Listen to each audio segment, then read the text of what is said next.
जिओ 75 टंकिया recharge plan रे सबु फ्री। जदि आपण जने जिओ उपभोक्ता एवं एक सुलभ योजना खोजुछंती तेबे आपणको पई जिओ रो एक भल विकल्प अछि। रिलायंस जिओ रो पोर्टफोलियो रे आपण अनेक सस्ता योजना पाइबे। सेही भली आज आमे आपणको पई 75 टंका रिचार्ज प्लान आनिछु। रिलायंस जिओ रो एही प्लान रे ग्राहक माने 23 दिन रो वैलिडिटी पाइबे। केवल 75 टंकार आपण 23 दिन पई कॉलिंग एवं डाटार लाभ पाई परिबे।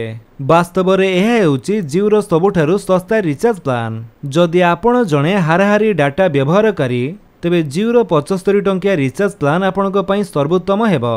तेबे आसंतु ही योजना विषय रे अपडेट जानिबा। 75 टंकिया रिचार्ज प्लान किपरि रिचार्ज करिवे। जिओ रो वेबसाइट रो रिचार्ज को जाई आपण सहजरे जिओ रो 75 टंकिया रिचार्ज करि परिबे। आहुरी मध्य माई जिओ ऐप माध्यम रे एही प्लान को रिचार्ज करिवार विकल्प अछि। एहा व्यतीत गूगल पे परि अन्य तृतीय पक्ष ऐप मध्य आपणको जिओ रो 75 टंकिया प्लान रिचार्ज करिबा को अनुमति देइथाय। जिओ रो 75 टंकिया रिचार्ज प्लान 23 दिन रो मोड वैलिडिटी प्रदान करे। एहा सहित ही प्लान रे उपभोक्ता माननको प्रतिदिन 100 MB डाटा सुविधा मिलिबो। एही प्लान रे कथबार्ता पाई असीमित कॉलिंग सुविधा मध्य उपलब्ध। एही प्लान रे मोट 2.5 GB डाटा उपलब्ध।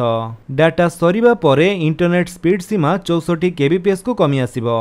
एहा सहित ही प्लान रे समुदाय 50 SMS सुविधा मध्य उपलब्ध। जदि आमे अन्यान्य सुविधा विषय कथा हेउ जिओ रो एही योजना रे मागणा डाटा एवं कॉलिंग सहित उपभोक्ता माननको Jio TV, Jio Cinema, Jio Cloud एवं जिओ सिक्योरिटी रो मागणा सब्सक्रिप्शन मध्य दिया जाउची। तेबे जिओ रो 75 टंकिया प्लान केवल जिओ फोन ग्राहकंको द्वारा व्यवहार करा जाई परिबो। माने केवल जिओ फोन ग्राहक माने ही एही रिचार्ज करि परिबे। सेमिति जिओ रो आउ एक प्लान रहिछि 125 टंका जो 23 दिन वैलिडिटी मिलता है। एही योजना रे जिओ व्यवहारकारी को प्रतिदिन 500 MB डाटा दिया जाउछि। जदि आपण से 100 MB डाटा रे संतुष्ट नुहंती ताले 125 टंकिया प्लान रे आपण को प्रतिदिन 500 MB डाटा मिलिबो। एही प्लान रे अनलिमिटेड कॉलिंग सहित SMS सुविधा उपलब्ध।